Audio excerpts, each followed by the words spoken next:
Welcome, Artist of All Ages. It's Miss Fortner from Benfer Elementary. In this video, you're going to be in my closet. We are going to do another episode of Art Around the House. I'm going to create a landscape out of my laundry. It could be clean laundry, it could be dirty laundry, but I'm going to create some art on my floor. So let's get started.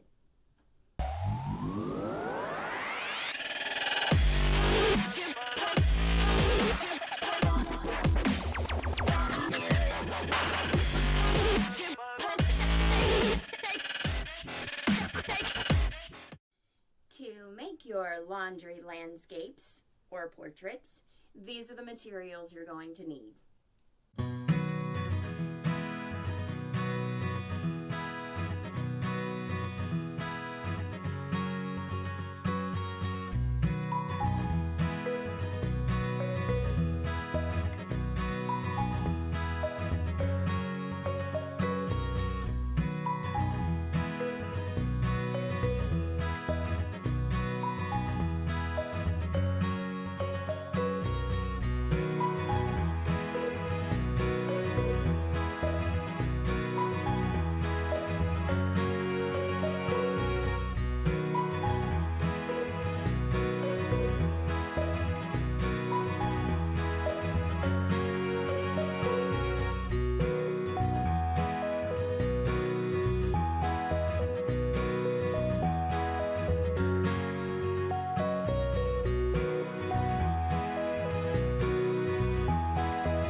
I'm the Teach with Color. Thanks for learning with color.